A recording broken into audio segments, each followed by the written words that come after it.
Okay, so we'll begin the extended lectures looking at the final three parts of four quartets, the final three quartets um, in their own lectures tonight and for the following two Mondays. So tonight we will look at the second piece that is titled East Coker. Excuse me. In the lecture 2 weeks ago, I believe I began discussing this piece, but I only made it through the first of the five parts or movements. So rather than expect everyone to remember what happened 2 weeks ago, tonight's lecture will just be the five parts of East Coker. As we go into the second part, what becomes apparent is that Eliot has given a coherent internal structure to the four quartets. Exactly what the structure is has various interpretations, but the broadest, most simplest one that makes the most sense is that here he has in mind Evelyn Underhill, who was a turn of the 19th century professor basically of mysticism.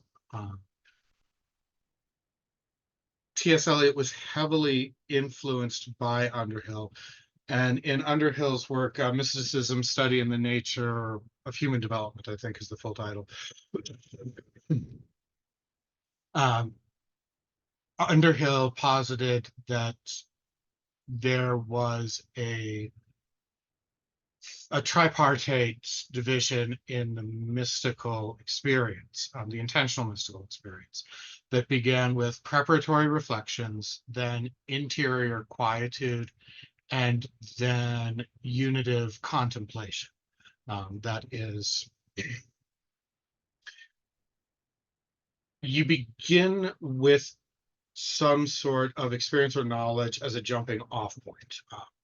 A reflection upon this focuses the mind and then can lead to the second part, which is interior quietude, where you stop the train of thought, you stop the random flightiness of the human mind in its natural state.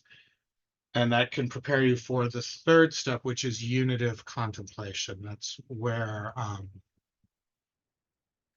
the goal of mysticism is oneness, that things come together, and what had been disparate is now contemplated in its wholeness.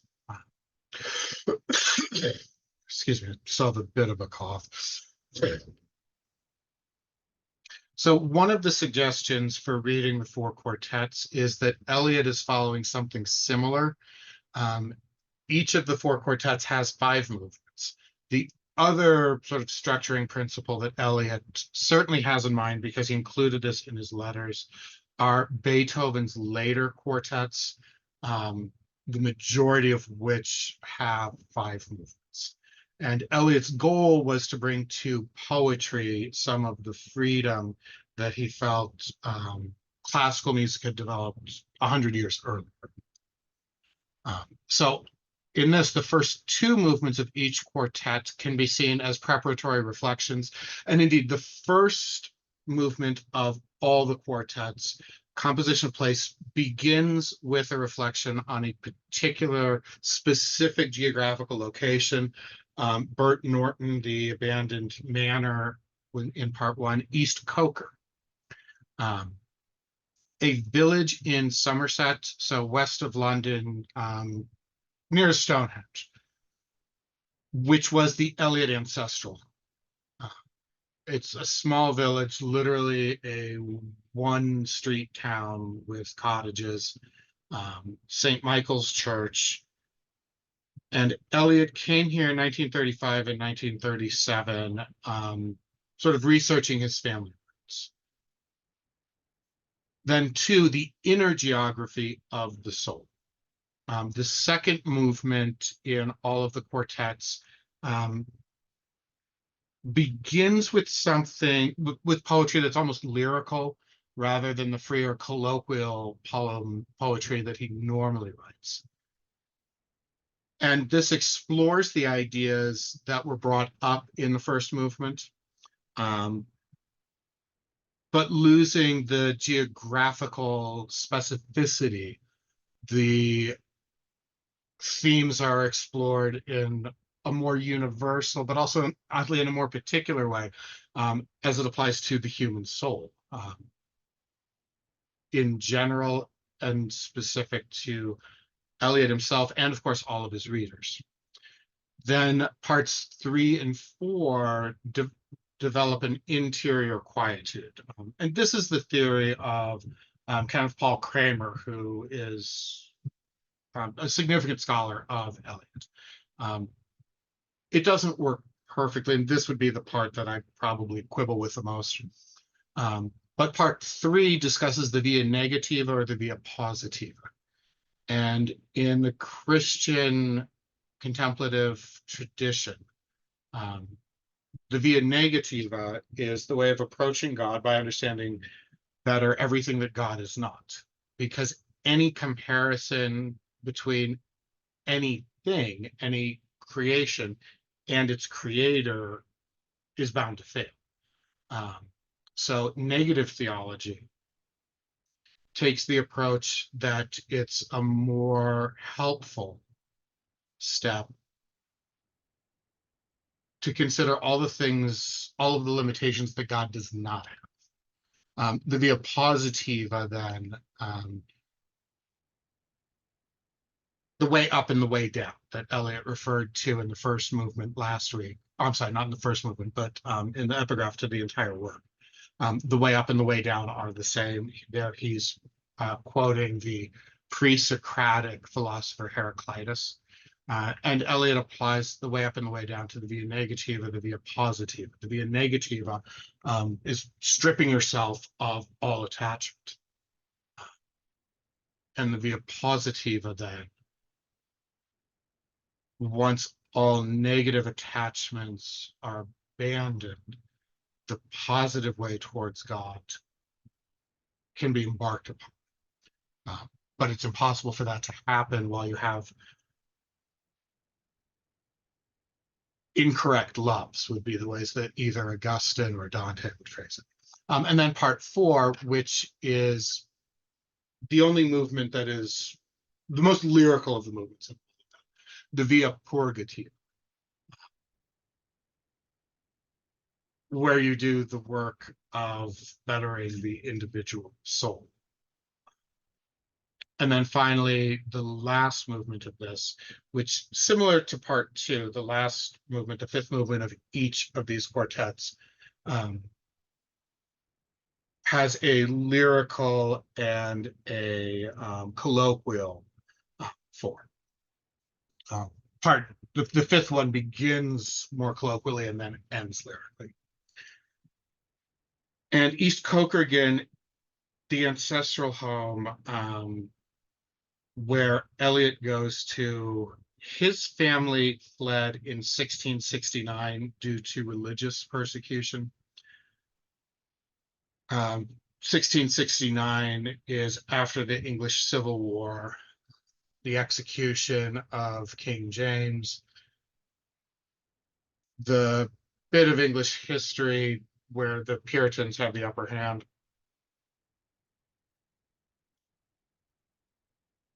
Until, of course, the Church of England and the conservatives come back into power, and all of the Puritans later on end up being expelled in the 1670s and 80s.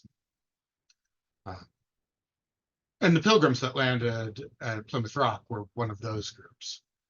Most of them ended up fleeing to the Netherlands first, and then from the Netherlands to the New World. Eliot's forebears were a generation before that.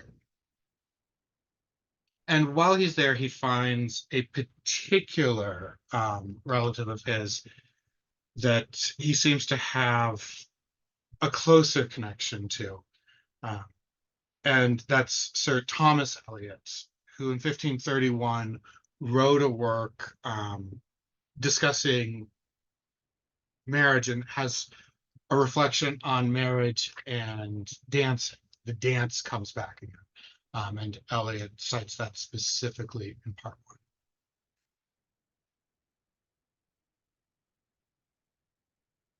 one. Oh, but before we get on to that, let's start in prayer. In the name of the Father, and the Son, and the Holy Spirit. Salve Regina, Mater Misericordiae, vita dulcedo et spes nostra salve. Ad te clamamus, exules filii Evae, ad te suspiramus, gementes et flentes, in hoc lacrimarum vale.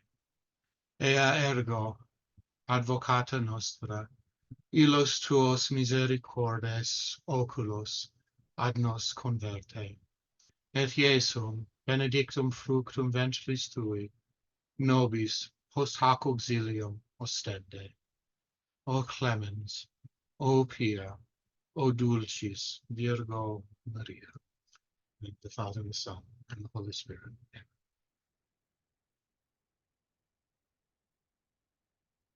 And one last preparatory remark. Burnt Norton was written in 1935. It was intended as a standalone work and very well could have been a standalone. After Burnt Norton, this is the period when Eliot turns to theatrical writing. Murder in the Cathedral is his best known work, but several others. And the onset of World War II is what basically interrupts his interest in the stage and brings him back to poetry. In October of 1939, seeing what was about to happen,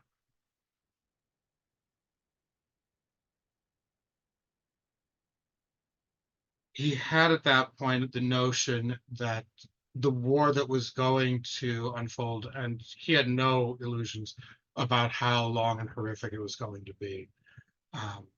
He saw this as requiring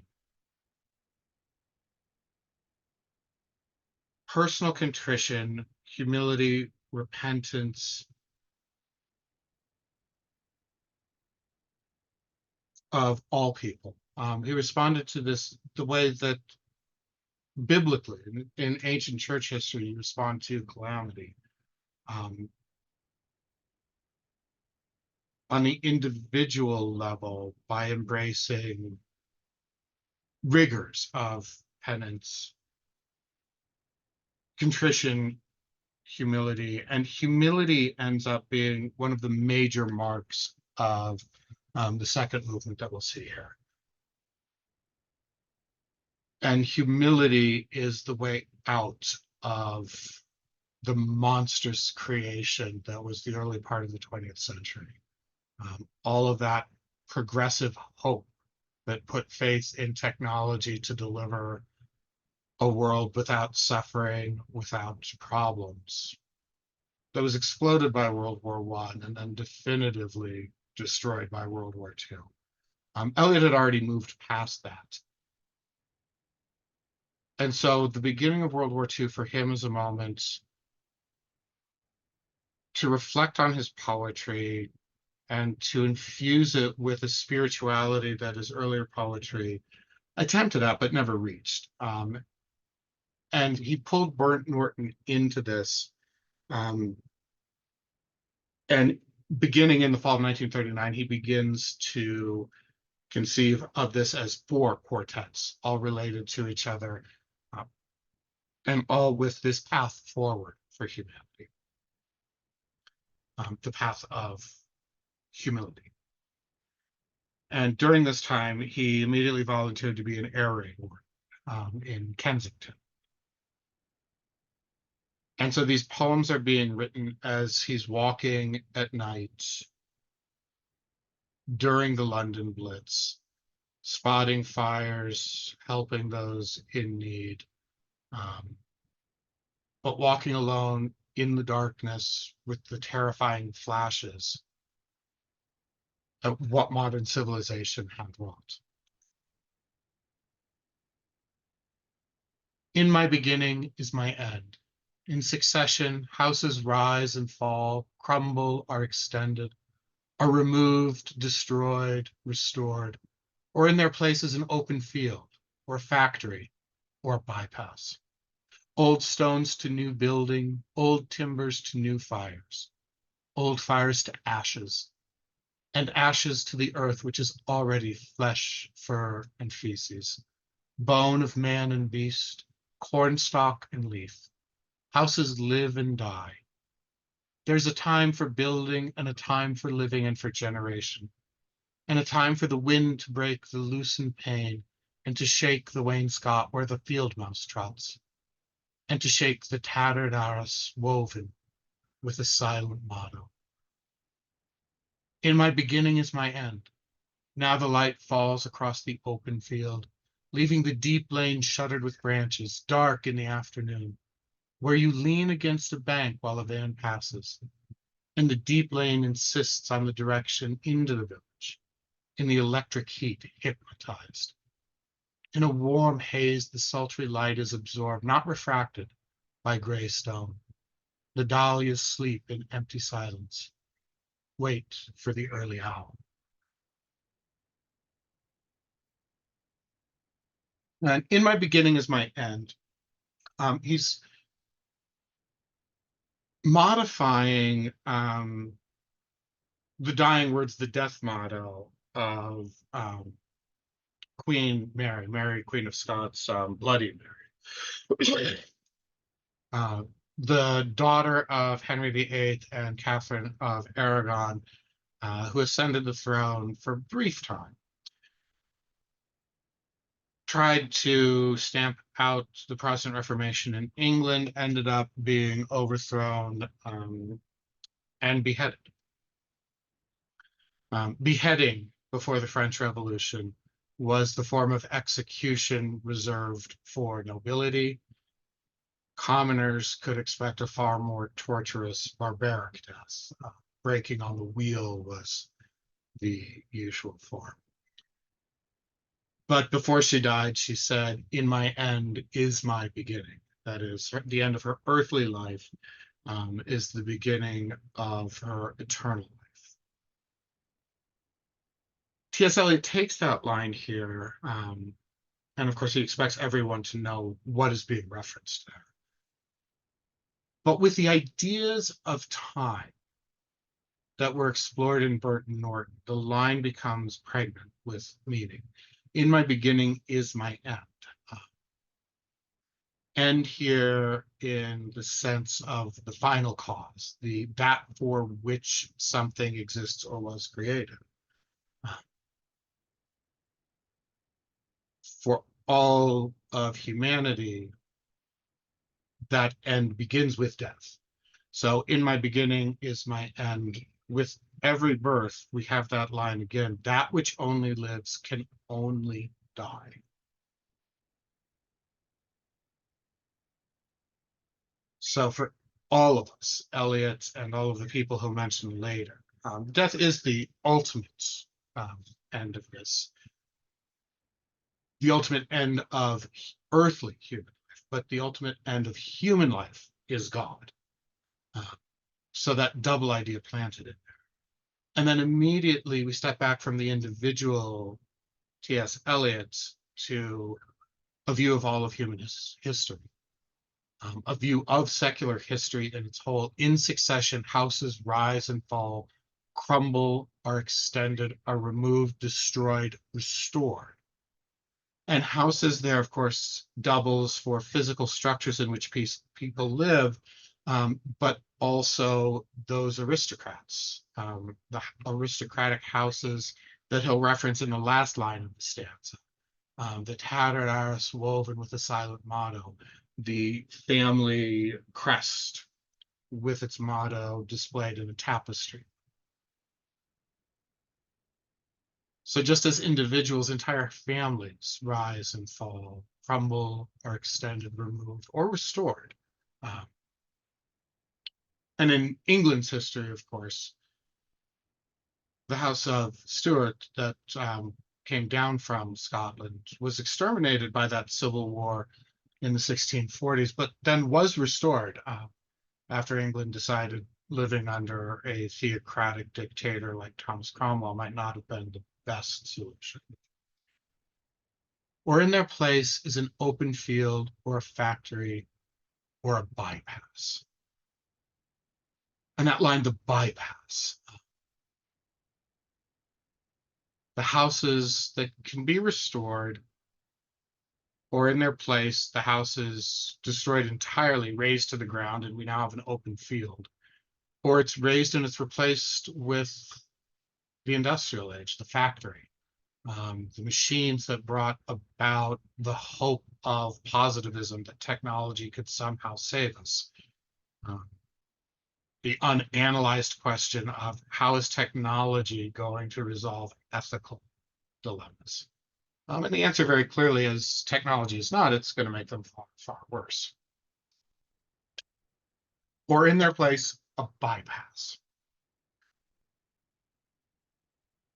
A road built by people moving through a place that they would just as soon skip because it's not their destination.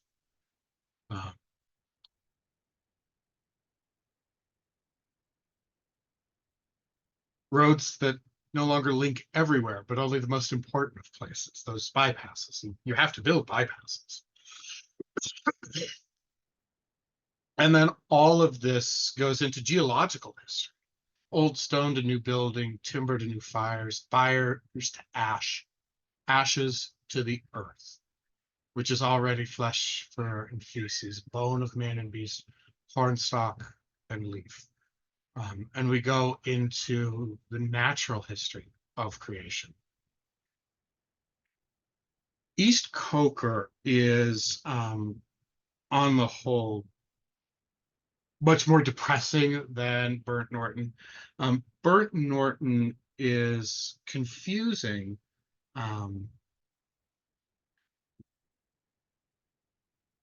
But it's lit up by a confident, visionary, mystical illumination that you just have to reach out for.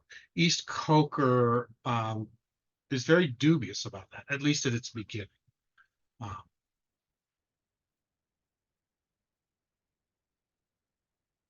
Of course, East Coker is written in the early months of the Second World War. It was published on Good Friday of 1940.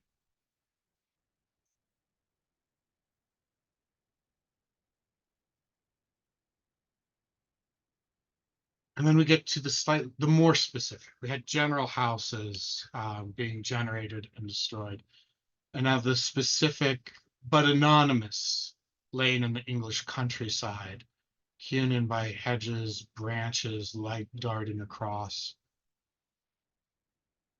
And the deep lane insists on the direction into the village, in the electric heat hypnotized. And then just as in Burnt Norton, the first movement began with the much more theoretical and then moved into a physical space, the rose garden. And it was the bird that invited us into the rose garden. Here we come to an open field and an ancient dance.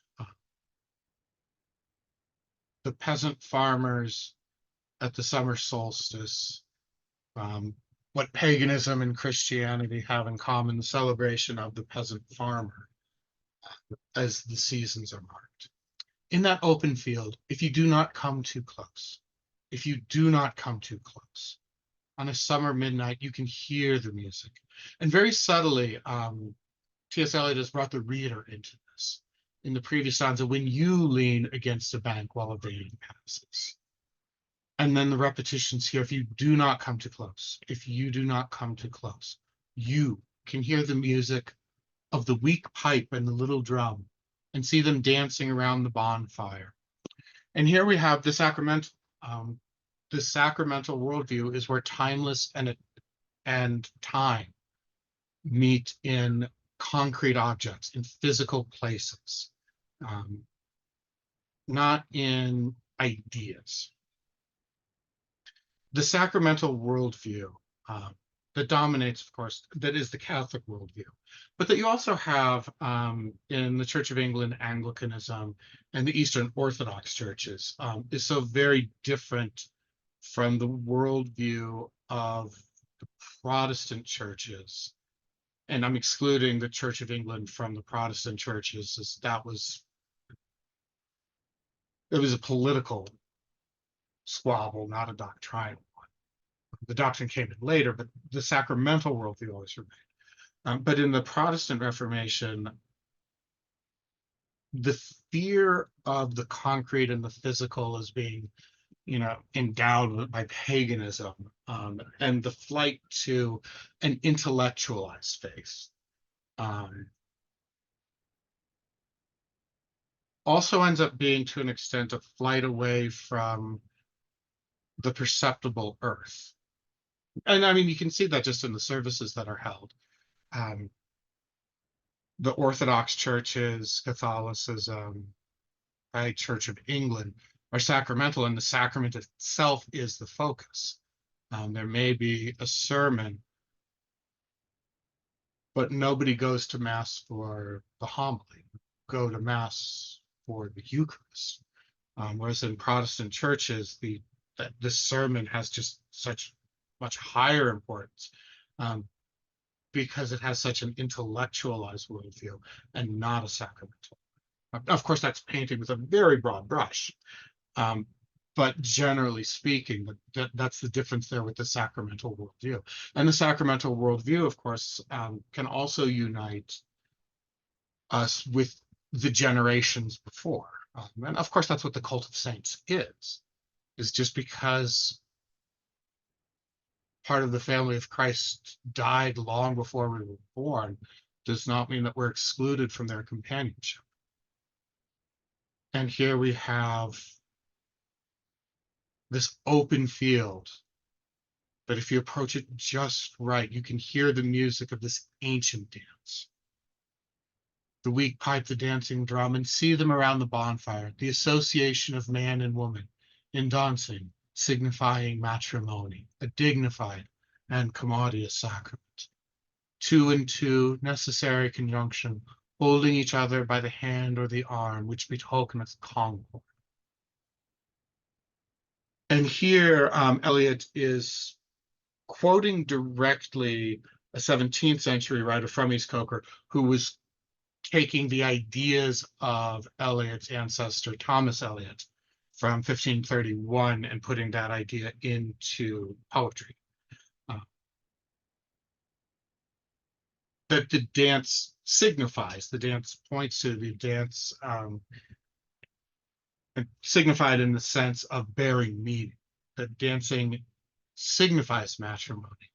The proper dance, um, with proper steps in which the partners have to work with each other, forward and back and left to right, as any true matrimony is, that it's give and take. But we come back to that favorite metaphor of Eliot's of the dance that is the celestial harmony, the order imposed by God. Round and round the fire, leaping through the flames, or joined in circles, rustically solemn or in rustic laughter. And again, solemn, in the older usage, did not mean dour. It meant joyful, but pregnant with significance. The joy of the gospel is solemnity. Or in rustic laughter, so the rustics have both their ordinary laughter, but they also have their high religious joy. Lifting feet and clumsy shoes, earth feet, loam feet, lifted in country mirth, mirth of those long since under earth. And we go from the rustic solemnity, which has to point forward to the end of all of us, which is death, and those generations that are under earth, nourishing the corn, keeping time, keeping the rhythm in their dancing, as in their living in the seasons, the time of the seasons and the constellations, the time of milking and the time of harvest, the time of the coupling of man and woman and that of beasts, feet rising and falling, eating and drinking, dung and death. Dawn points, and another day prepares for heat and silence. Out at sea, the dawn wind wrinkles and slides. I am here, or there, or elsewhere, in my beginning. And for the more dubious sense that East Coker has, um, the end of all of us, which is earthly death. Put that way, fatalism can sink in, and the 20th century nihilism, that it all ends in death, so what's the matter? And Eliot here, as he had done earlier, brings up Ecclesiastes 3. There's a time for all of these things. And the point of this is the perception of man and the perception of God are quite different. And quite literally thank God for that fact.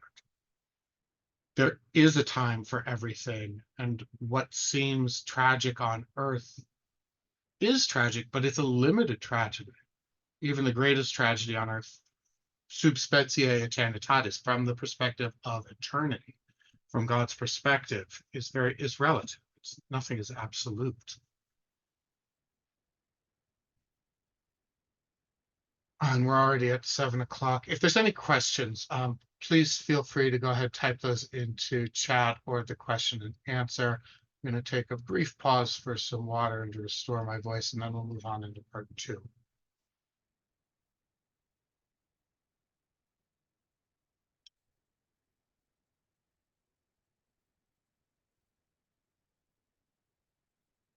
And as we approach part 2, since Eliot included that reference to Ecclesiastes, Ecclesiastes is just one of those beautiful books that challenges the notion that a life of study and wisdom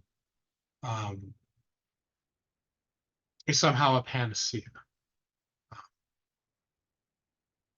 Very similar to the book of Job, that Kohelet, the author of Ecclesiastes, cites at one time that in great wisdom is great worry.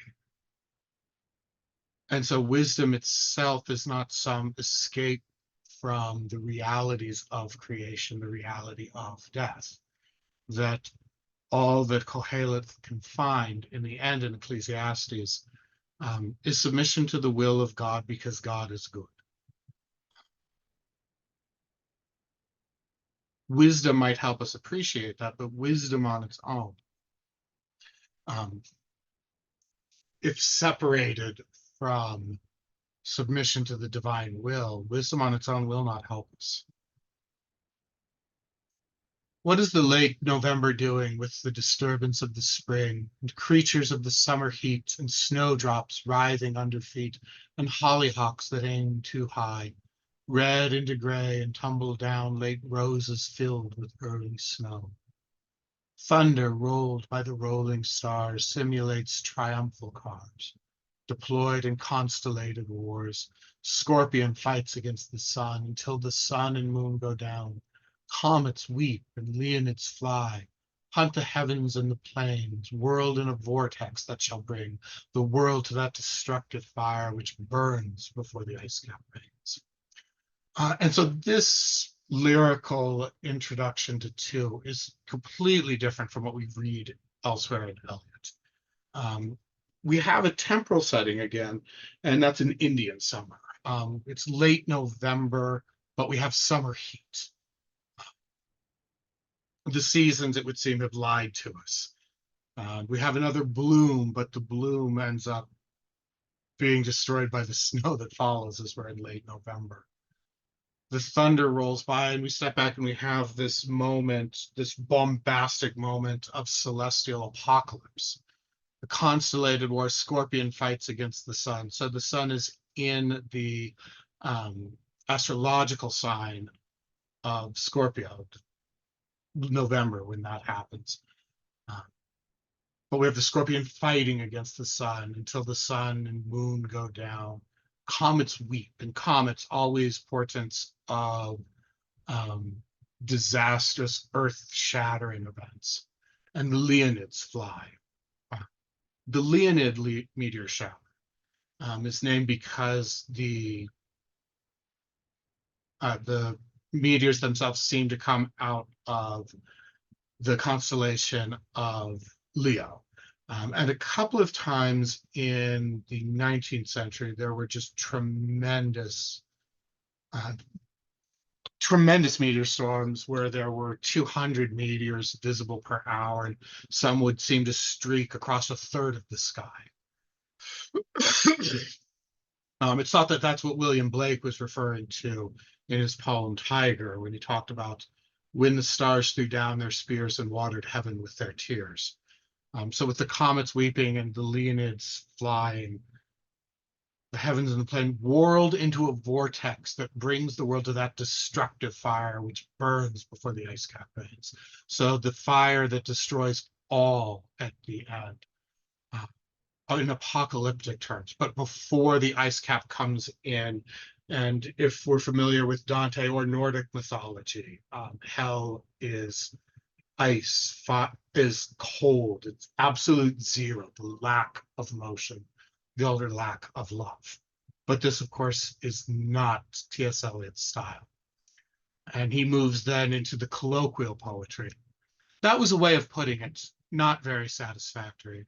A paraphrastic study in a worn out poetical fashion, leaving one still with the intolerable wrestle with words and meaning. The poetry does not matter. It was not, to start again, what one had expected. Is the barrel cooker supposed to be smoking? Yeah, it's pretty much. Okay, just want to make sure. Okay, bye. And so Eliot puts into his more ordinary verse. And if we look at the previous verse, what makes it so different from everything else? Number one, the bombastic language. Eliot is not a poet that yells. He's not a poet that raises his voice. He's a poet that calmly, stoically points out everything that's gone wrong and exactly where. Uh, the poet that talks in apocalyptic terms, that's not him. And also the meter, that he has a much more regular meter that gives it that almost sing-song progression. In English verse, having a regular meter, I know we're all taught to love iambic pentameter by every teacher of Shakespeare ever, but the reality is regular verse in English makes the poet sound far more like Dr. Seuss than Shakespeare. Red into gray and tumble down, late roses filled with early snows, thunder rolled by the rolling stars, simulates triumphal cars, deployed in constellated wars. Um, Eliot's normal poetry absolutely has meter to it. He pays attention to where the stresses, the accents fall, but he varies it. So his meter is much more common to um, poetry and romance languages, where you don't have that incessant same meter in every line, but the accents move back and forth. Um, so we move from that description of apocalyptic events into the poetry, a way of putting it, not satisfactory, a paraphrastic study in worn out poetical fashion. And the worn out poetical fashion is, the 19th century English romanticism, like William Blake. William Blake would be a perfect example of bombastic verse in the regular meter that is just not Eliot. Leaving one still with the intolerable wrestle with words and meanings. The poetry does not matter.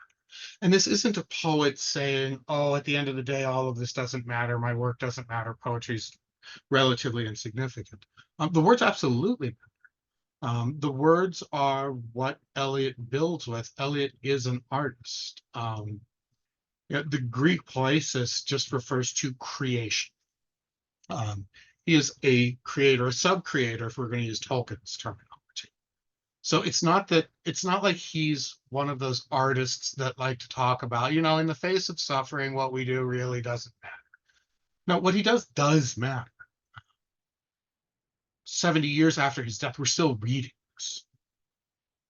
It strikes a human nerve. It absolutely matters.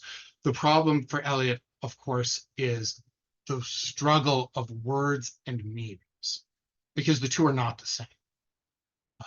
And we see that the good poet uses words that can take on multiple meanings, and play against those multiple meanings. But to do that requires such genuine artistry. What was to be the value of the long looked forward to, long hoped for calm, the autumnal serenity of the wisdom of age? And this is the question Eliot has, as he's entered the late period of his life. He's 50 as he's writing this. And the idea, that ancient Hebrew idea, is that the one that studies in order to gain wisdom has a serene old age and wisdom to share with the young. And the dubiousness of East Coker. What good is the wisdom of the age? We're sitting on a destructive war that Eliot knows is going to tear Europe apart and leave England completely broken. Everyone in England in 1940 who thought deeply about the question knew that even if England won against Nazi Germany, the effort would be such that the British Empire would be completely destroyed. They knew that. Eliot knew that. There is no autumnal serenity. A similar thought that we find in Tolkien. Tolkien doesn't seem to have liked Eliot very much. I don't think Eliot thought much of Tolkien at all. But in their different ways, they are so similar. Had they deceived us or deceived themselves, the quiet-voiced elders bequeathing us merely a receipt for deceit? That promise of the wisdom of the age.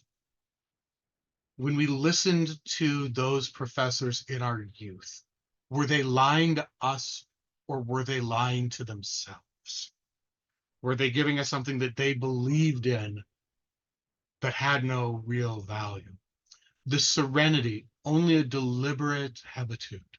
The wisdom, only the knowledge of dead secrets, useless in the darkness into which they peered, or from which they turned their eyes. So we remember that darkness that came up in Burnt Norton, the two-folded darkness. The darkness of London at night when all lights have to be extinguished during the Blitz to not aid the German bombers, but also the darkness of God. The knowledge of dead secrets looking into the darkness of God are utterly useless. Did they even peer into that darkness, or did they turn their eyes from it? There is, it seems to us at best, only a limited value in the knowledge derived from experience. And this thought is very much in line with Ecclesiastes. The knowledge derived from experience is supposed to be the wisdom that we have, but the knowledge imposes a pattern and falsifies. For the pattern is new in every moment, and every moment is a new and shocking valuation of all we have been. So the knowledge we derive from experience imposes a pattern, because for us to make sense of experience, we have to create a mental pattern. We have to abstract something from it and that abstraction itself has to fit some kind of a pattern, but it's limited by its very nature. It applies only to that experience. And so applied to anything else, it falsifies. We are only undeceived of that which deceiving could no longer harm. In the middle, not only in the middle of the way, but all the way, in a dark wood, in a bramble, on the edge of a grimpen, that is a bog, where is no secure foothold, and menaced by monsters, fancy light, risking enchantment. Do not let me hear of the wisdom of old men, but rather of their folly. Their fear and frenzy, their fear of possession, of belonging to another, or to others, or to God. The only wisdom we can hope to acquire is the wisdom of humility. Humility is endless. The houses are all gone under the sea. The dancers are all gone under the hill.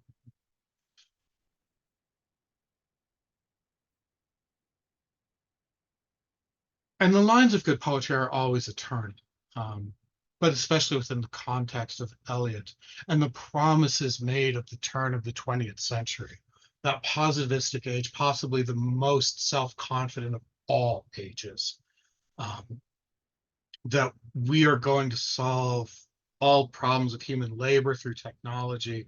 We're going to solve all problems of human society through managerial science, oddly enough, through scientific socialism. Let's look at human government and human society with the same way that we approach the natural world, and we'll come up with a utopia.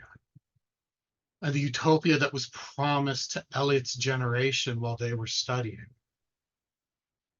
has evolved now into the second of the most destructive wars that will ever be fought.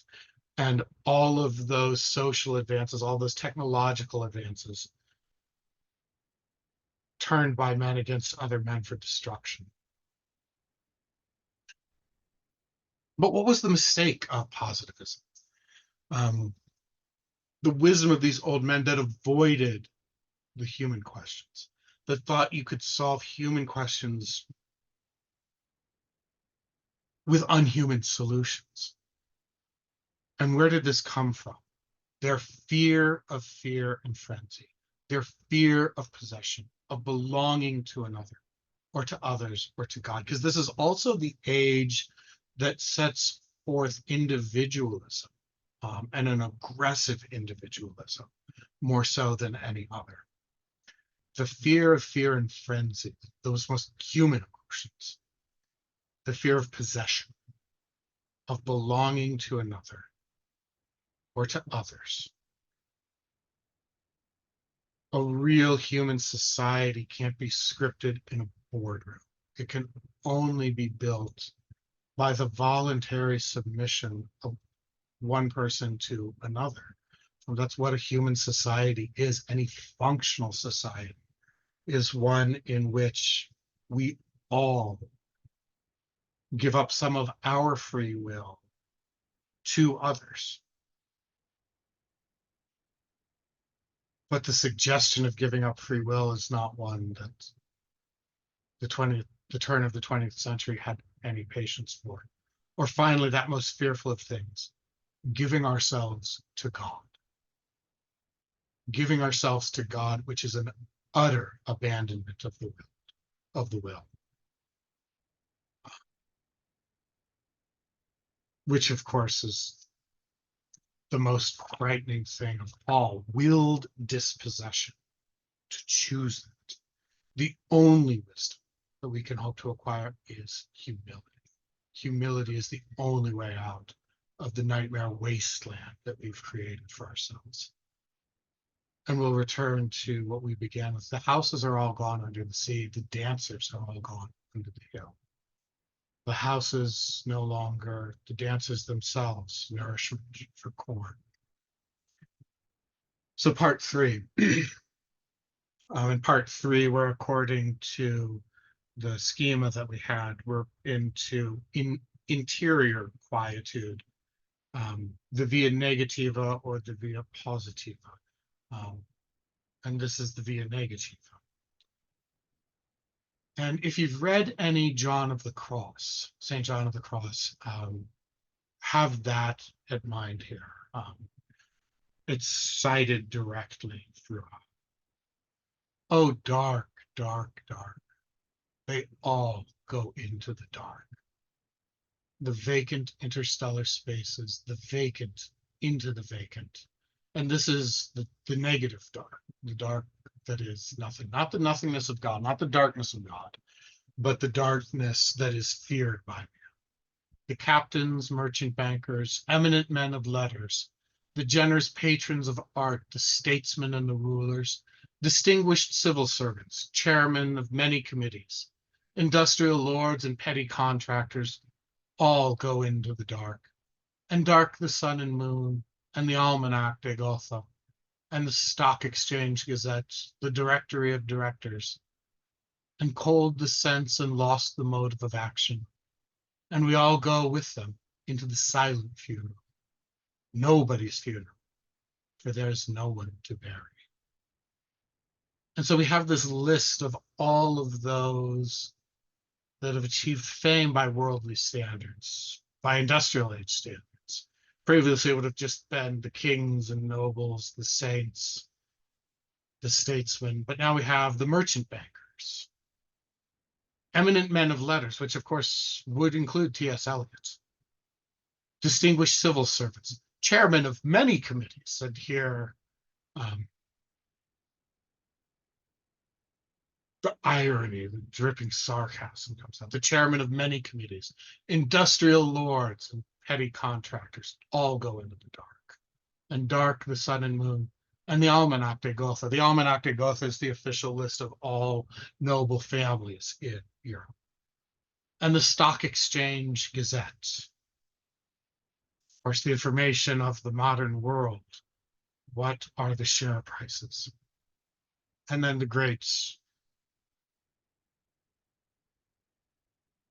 I mean, you can't even call it comedic or even satire because it's true. The directory of directors, the actual listing of all the directors of the major companies,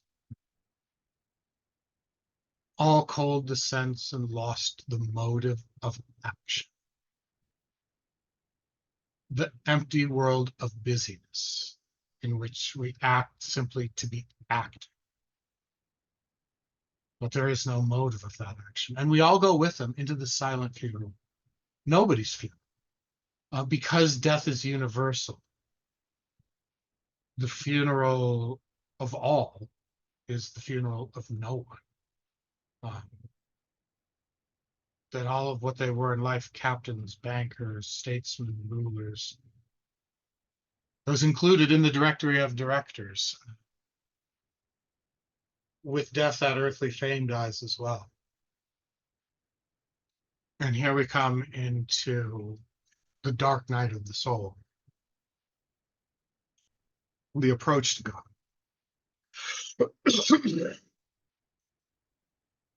Both the dark night of the soul and the ascent of Mount Carmel feature heavily in this. I said to my soul, be still and let the dark come upon you, which shall be the darkness of God. In the darkness of God, which is completely different from the darkness of earthly life and its end and the end of all fame. And so now 3 beautiful similes to describe the darkness of God. As in a theater, the lights are extinguished for the scene to be changed on a hollow rumble of wings, with a movement of darkness on darkness. And we know that the hills and the trees, the distant panorama, and the bold imposing facade are all being rolled away. So the movement of darkness in the darkness itself, the darkness of God is not static. And of course, if we're discussing the darkness of God and we have a hollow rumble of wings, dark moving in the dark, the angel of death approaching in the darkness. And the second, or as when an underground train in the tube stops too long between stations, and the conversation rises and slowly fades into silence. And you see behind every face the mental emptiness deepen, leaving only the growing terror of nothing to think about.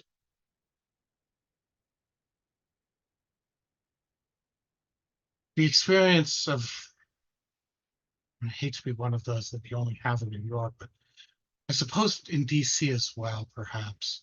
The subway station, when the train stops momentarily in the darkness between, and the stop goes on a little longer. You can handle that stop briefly, and everyone will look at each other perhaps and smile, say a few words, something along those lines. But when that unexpected stop in the darkness of the underground tunnel goes on too long, the growing terror of nothing to think about. And this clearly relates back to the discussion of the riders of the trains going to the suburbs of London. The mental emptiness behind every face. Of course, we've solved that problem with technology by putting phones in everyone's hand so that they can constantly be distracted by distraction from distraction. Or when under ether, the mind is conscious, but conscious of nothing. That is that is the darkness of God. I said to my soul, be still and wait without hope. For hope would be hope in the wrong thing. Wait without love, for love would be love of the wrong thing. And there is yet faith, but the faith and the love and the hope are all in the waiting. So he's not saying to be without hope or to be without faith or to be without love. What he's saying on this via negativa is we haven't stripped away the passions for this world that we've built up around ourselves, the love of things that still exists too strongly. So in this stage, if we were to hope, we would hope for the wrong things. We would hope for an end of this temporary silence. We would hope for distraction to calm our mind. We would hope for something concrete that can briefly, even for a second, make us momentarily happy before we then have to start hoping for something else. Before we've reached the bottom, we can't hope because we don't know the proper things to hope for. Wait without love, for love would be love of the wrong thing. Again, before we properly purged ourselves, what are the things that we love? What are the things that we love? And do those things that we love ultimately help us or hurt us? Do the things that we wish to love take us closer or farther from her?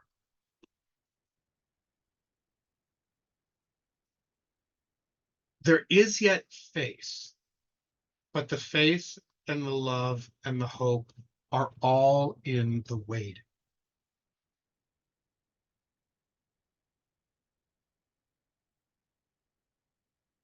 And the faith that we have has to come in this waiting, which is spiritual waiting. We can make a distinction between waiting for something and waiting upon something. Waiting for something is knowing that there is a desired result that you seek and hoping that that comes about.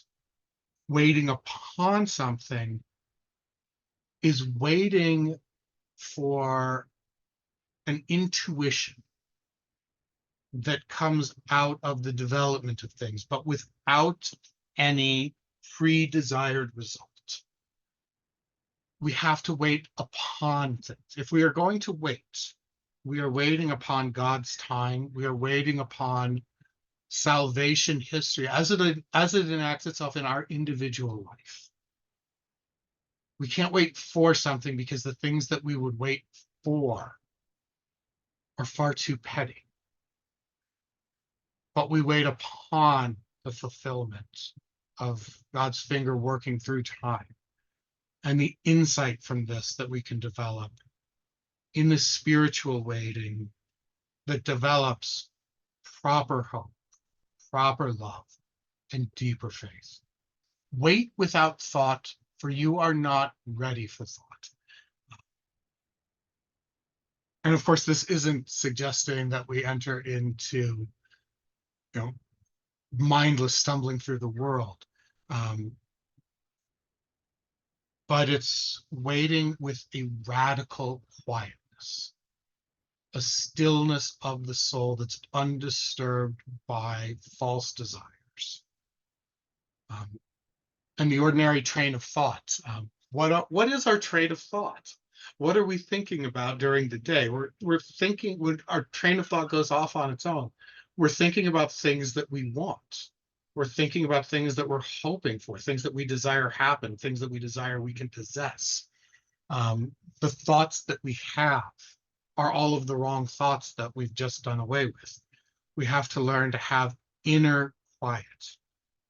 And of course, the practice of silence isn't for silence itself. It's because only in silence, only in inner quiet can we discover God and hope to rest in his presence. So the darkness shall be the light, and the stillness the dancing. So when we've entered into that darkness and we've purged off all of these things that cannot fulfill us, then this very darkness is our light and our hope, and the stillness the dancing. Then in that stillness, when we're no longer flittering about from false hope to false hope, then we can participate in the dance that is that eternal cosmic dance, the dance of creation, dancing in love of its creator. Whisper of running streams and winter lightning, the wild thyme unseen and the wild strawberry, the laughter in the garden, echoed ecstasy, not lost, but requiring, pointing to the agony of death and birth.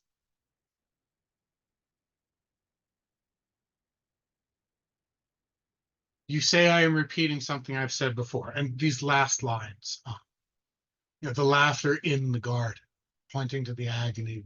We're back to the garden of Bert Norton. You say I'm repeating something I've said before. I shall say it again. Shall I say it again? In order to arrive there, to arrive where you are, to get from where you are not, you must go by a way wherein there is no ecstasy. In order to arrive at what you do not know, you must go by a way which is the way of ignorance. In order to possess what you do not possess, you must go by the way of dispossession. In order to arrive at what you are not, you must go through the way in which you are not. And what you do not know is the only thing you know. And what you own is what you do not own. And where you are is where you are not. And so we don't have, this isn't T.S. Eliot showing off his poetic skills. Those are manifested here, but it's the far more profound message. And this is straight from John the Cross as well. Sorry, John of the Cross. To arrive at where you are, ordinarily, that phrase, where you are, ordinarily we refer to that, we expect that to mean something that implies time and space, where you are at a certain time in a certain place. The time is implied by where you are, not where you were or where you will be. And the where tends to be the focus. And what's fascinating about that is that it ignores the verb itself. It focuses on tense and a location where, but if we look at the verb itself, you are, it's a question of existence. And here, to arrive where you are, let's ignore the where and the temporal aspect and focus on you are, where you have being, the being that you derive from God. Where is your existence most fulfilled? And of course, where you truly are, where you exist in the fullest sense, is in the presence of God. To arrive at where you are, to get from where you are not. And the implication, all of this that we read about, all of this busyness of the world and the mental emptiness on the faces that we have. This is where we are not. What are you? You are a creation of God, made to know, love, and serve God and be joyful with him in eternity. That is where you are. Being addicted to the busyness of the world is where you are not. You do not have your total existence. You must go by a way wherein there is no ecstasy. The way that takes you there does not have ecstasy there. The ecstasy in the vision of God is the result, but the path is one without ecstasy. The journey to God, uh, the journey through the darkness, as St. John of the Cross says. In order to arrive at what you do not know, you must go by a way which is the way of ignorance. So to learn something, you have to embrace the fact that you don't know it. And as a teacher, the most difficult student to teach, of course, is not the dumber student or the student that is less gifted, if we want to be nicer about it. The student that's impossible to teach is the student who won't acknowledge they don't know everything. The most intelligent student on earth, the one that believes they already know everything, that's the one that you cannot teach, because they're not open to the concept of, in order to possess what you do not possess. And what you do not possess is joy. You can have fleeting happiness on it, but the joy of resting in God can only be attained in the way of dispossession. You have to get rid of all the petty possessions you have if you want to possess fully, in order to arrive at what you are not. And what you are not right now is joyful in the presence of God. You must go through the way in which you are not. And what you do not know is the only thing you know. The knowledge that we have as humans is insignificant compared to the omniscience of God. So the only thing that you truly know is your utter lack of knowledge, what you do not know. And what you own is what you do not own.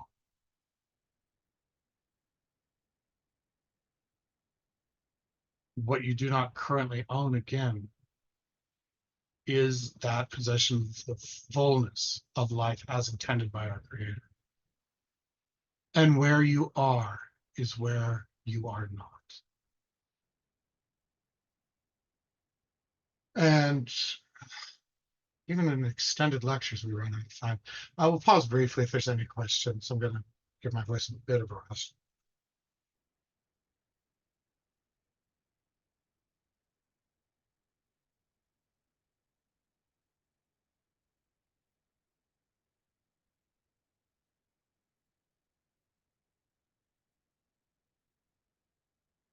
And this is where the Four Quartets takes a turn into a more explicit Christian theme.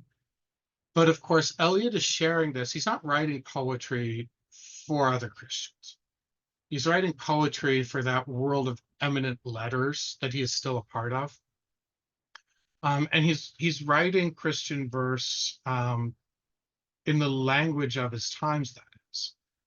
The unbelieving, proudly secular European society. The post-Christian society that we talk about today, that arrived in Europe far long ago. Actually, it arrived in the United States as well. We just kind of had the gentility to smile and say it wasn't really true. The wounded surgeon plies the steel that questions the distempered part. Beneath the bleeding hands, we feel the sharp compassion of the healer's art, resolving the enigma of the fever chart. So we have a very regular meter that is unusual for T.S. Eliot. Before he was doing it to be bombastic, he's not at all here. He's being very concrete, very ordinary, which is the mark of his poem. The wounded surgeon is an arresting phrase because, the surgeon isn't supposed to be wounded. The surgeon is supposed to be tending to the wound. But the surgeon, of course, has to be a human being. All human beings are wounded. What would be an unwounded surgeon? An unwounded surgeon, to be a human being, cannot exist. And of course, when we think of the wounded surgeon. If we think of the wounded one who heals us, we're brought immediately to Christ. Applies the steel that questions the distempered parts. So the surgeon has cut you open and is prodding about with probes and whatnot beneath the bleeding hands. And if we had any confusion about Christ, the bleeding hands should clear that up. But of course, the bleeding hands of the surgeon here, the blood they have on them is not the surgeon's, but the patient's. Today, we would have the bleeding gloved hands, but it's not Eliot's day.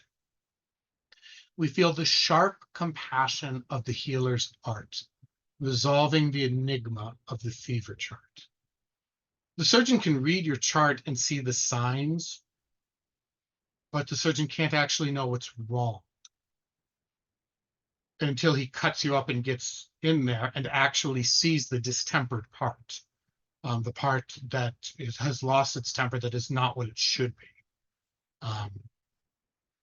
And that's the sharp compassion. The only way that you can be healed by the wounded surgeon is by allowing the surgeon to operate on your most intimate wounded places. There can't be any superficial healing. To allow Christ into your life, to allow Christ to heal, requires vulnerability and vulnerability from the Latin vulnus, vulnera. Vulnera is a wound, almost always used to describe a sword or a military wound. To be vulnerable is to make yourself open to the kind of strike that can kill. But that's the vulnerability that's absolutely required to be healed by Christ, the Christ who made himself vulnerable, the wounded surgeon with bleeding hands. Our only health is the disease if we obey the dying nurse, whose constant care is not to please, but to remind of our and Adam's curse, and that to be restored, our sickness must grow worse. So the dying nurse, once again, that's an arresting image. But of course, all nurses are, there is no undying nurse. There are no immortal nurses that are going to heal us. Our only health is the disease. You cannot be cured until you acknowledge that something is diseased. Once we acknowledge the disease, then it can be treated, then it can be healed. But we can't be healed by ignoring what is wrong with us. And the dying nurse, her constant care isn't to please. We don't need somebody who's going to tell us that everything is all right. We are frail, broken creatures. Everything is not all right. But we have to acknowledge our frailness. We have to acknowledge our individual brokenness. Only by acknowledging that can we allow Christ to heal. The dying nurse, who that represents, possibly the church at the side of Christ. Dying in that sense acknowledges the temporal aspect of the church on earth, the church militant, according to one interpretation. To remind of our and Adam's curse. And there clearly we're no longer just in a hospital. Adam's curse, original sin, the brokenness of fallen humanity. And that to be restored, our sickness must grow worse. We have to fully acknowledge everything. Only then can healing occur. The whole earth is our hospital, endowed by the ruined million, wherein if we do well, we shall die of absolute paternal care that will not leave us, but prevents us everywhere. So the whole earth is our hospital. Yeah, the whole earth is a sick ward. Every human being is spiritually diseased in some way. Adam's curse, which of course we all make worse on our own accord, but we begin ill, and so the whole hospital, The whole earth is indeed a hospital, endowed by the ruined millionaire. And to accept that line is the ruined millionaire is Adam, a millionaire because he had absolute everything. What was Adam endowed with by God? Creation, that he was the master of the world, um, and lost it all. The ruined millionaire who had the entire earth as paradise and turned it into a hospital for all of the human story. The last three lines, wherein if we do well, we shall die of the absolute paternal care that will not leave us, but prevents us everywhere. We have to take the word prevent properly, and this is the poet using words to their absolute best. Prevent etymologically comes from the Latin prevenire. Prevent, especially in late Middle English, has the sense of preceding. Prevenire is literally to come before. Prevention is, in this sense, it develops off of something that comes before in order to inhibit us from doing something that would be harmful. So the prevention then is the one who is ahead and stops us. But on the other hand, and the way that it's used, especially in late Middle English, the Middle English of Thomas Eliot, it's especially used with the sense of proceeding with respect to God, that God prevents us in our spiritual guidance. That means God goes before us to give us our spiritual guidance. So the absolute paternal care does not leave us, but precedes us everywhere in this hospital. If we do well, we shall die of the absolute paternal care. That is, that we'll die in the will, doing the will of God, the absolute paternal care that doesn't leave us, but precedes us everywhere. But if we read that line, if we interpret that word wrong, it makes nonsense of the sentence, but it absolutely subverts the sublime meaning. The chill ascends from feet to knees. The fever sings in mental wires. If to be warmed, then I must freeze and quake in frigid purgatorial fires, of which the flame is roses and the smoke is briars.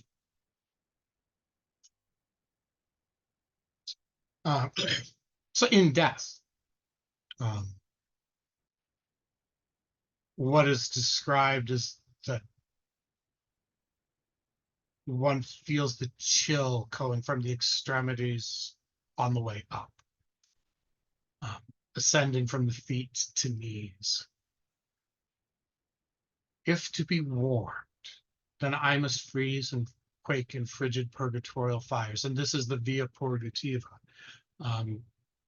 To be healed of the spiritual illness requires the frigid purgatorial fires. Because again, coldness here is hell. Warmth is energy and love and God. And to have that warmth requires freezing in purgatorial fires, of which the flame is roses and the smoke is briars. So the briar being the thorn patch. The smoke that surrounds us is thorny, but the actual flame itself is roses. The purgatorial fires are sweet. The smoke around them looks painful, but the fire itself is the rose. And then, of course, as explicit as we can get in the religious, spiritual direction. The dripping blood our only drink, the bloody flesh our only food. In spite of which we like to think that we are sound, substantial flesh and blood. Again, in spite of that, we call this Friday good. And of course, this was published on Good Friday of 1940. So the dripping blood our only drink, the bloody flesh our only food. And so we have the Eucharistic imagery presented in a much more medieval form. for those of you who listened to the lecture that I did on Saint Julian of Liège, medieval spirituality, medieval Eucharistic visions, especially for women, are very, for most modern voices, disturbingly similar. Describing this not just as the blood of Christ, but the dripping blood, our only drink, the bloody flesh, our only food. Getting into the reality of the Eucharist, not its appearances. In spite of which we like to think that we are sound, substantial flesh and blood. We are not substantial flesh and blood because substances are independent. We are not ontologically independent. We depend always and ultimately upon God. We don't have our existence independent from God. We don't have it of our own. So in that sense, we're not substantial flesh and blood. We are creatures, and we are creatures nourished on the flesh and blood of our Creator. And again, in spite of that, we call this Friday good. This Friday that is the crucifixion of God is yet that Friday that we call good.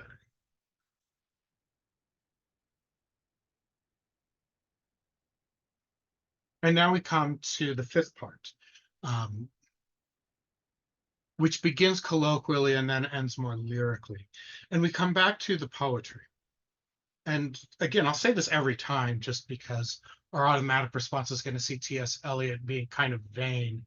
He's talking about salvation history and then goes back to his words. But of course, the words for a Catholic poet are never just words. The words that we have as sub-creators are the words with which we praise God, with which we praise the Word with the capital W.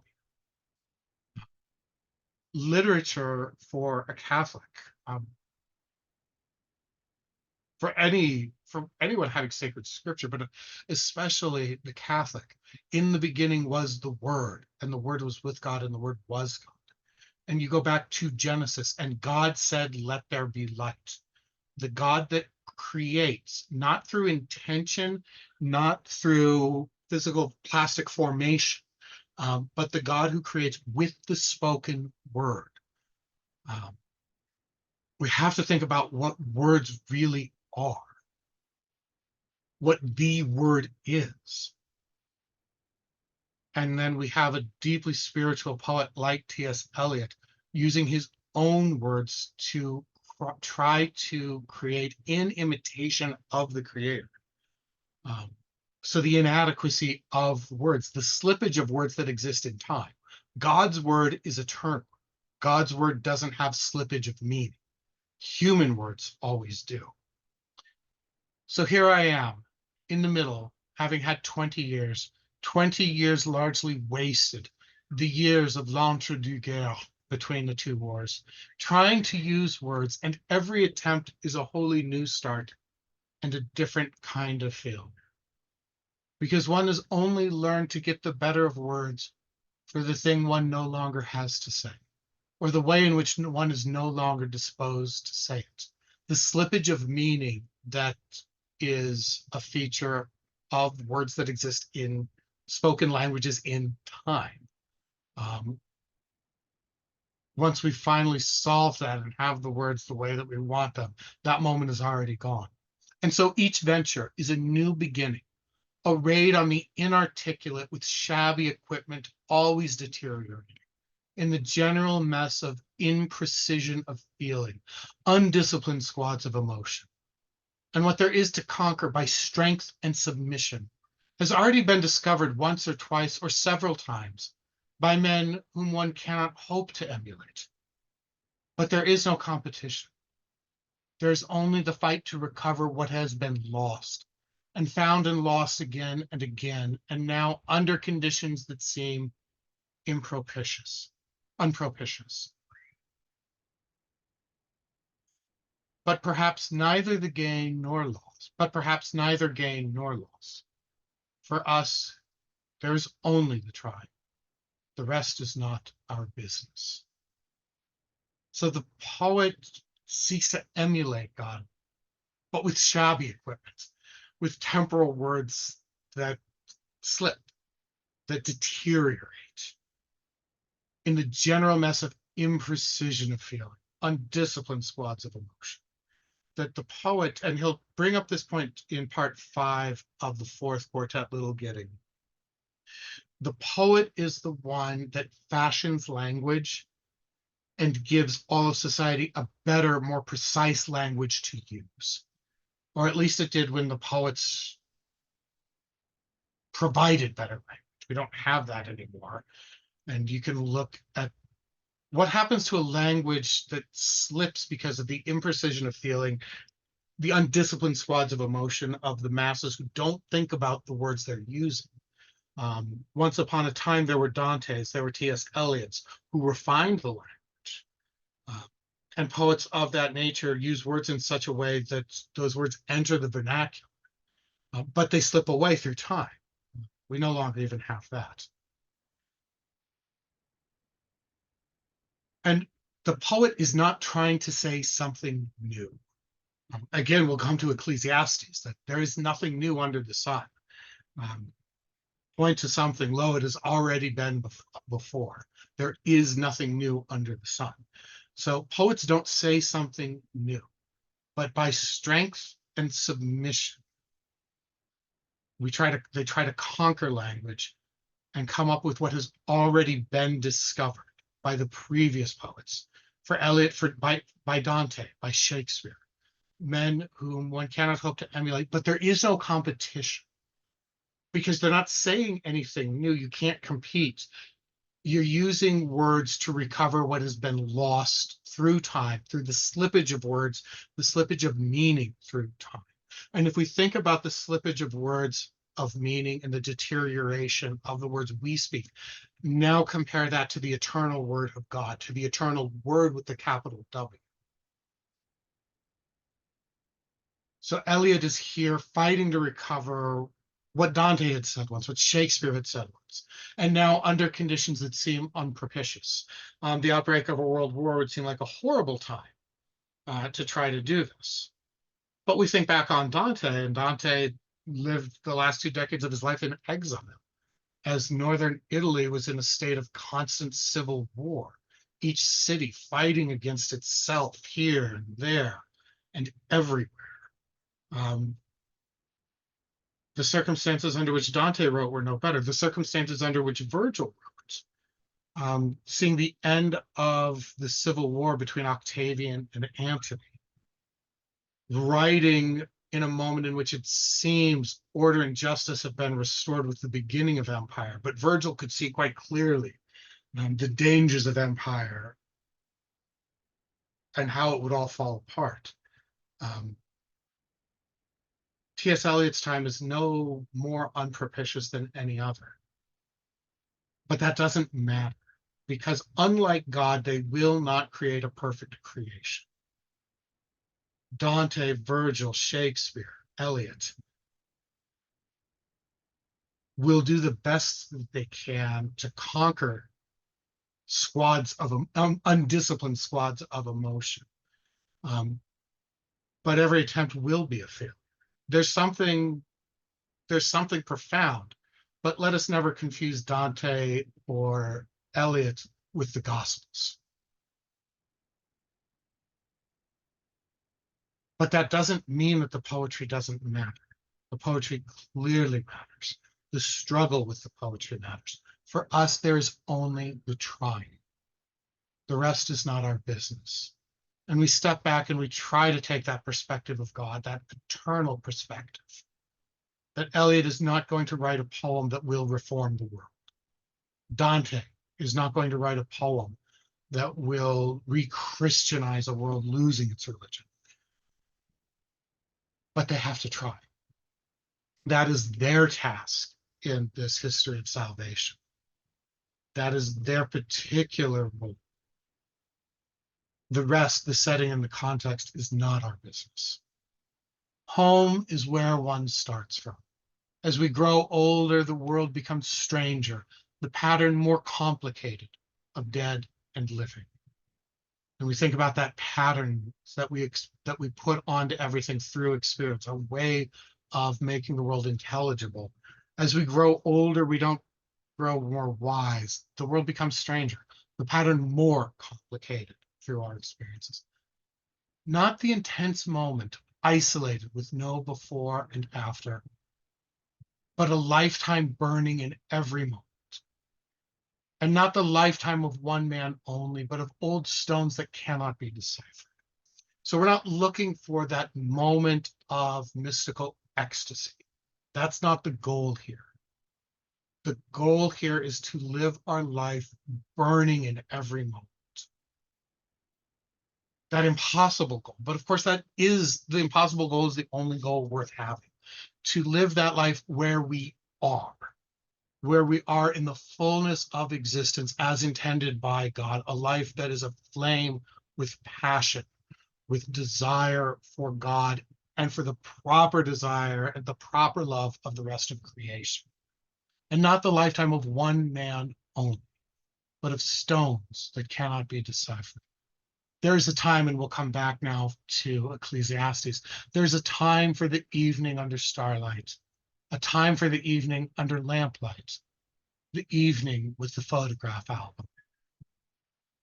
Love is most nearly itself where here and now cease to matter. Love is most nearly itself when we are no longer tied up in the temporal spatial experience of earth, where we come closest in that sacramental world to experiencing timelessness. Old men ought to be explorers. Here or there doesn't matter. We must be still and still moving into another intensity for a further union, a deeper communion, that lifetime burning in every moment.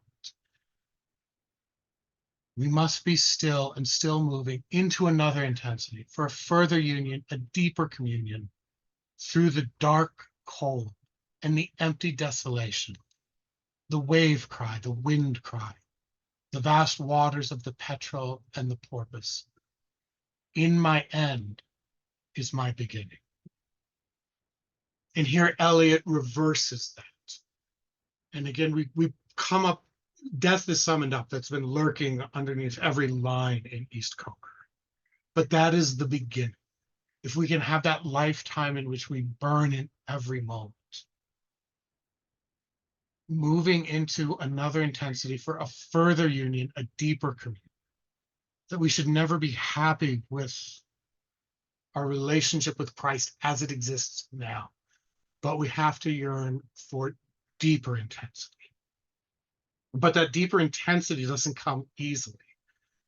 As St. Julie of Liège explained to her companion, when the companion I wish I could share this vision, that God would grace me with the vision that he graced you. And Juliana replied, don't wish for that. That is what has made my life suffering.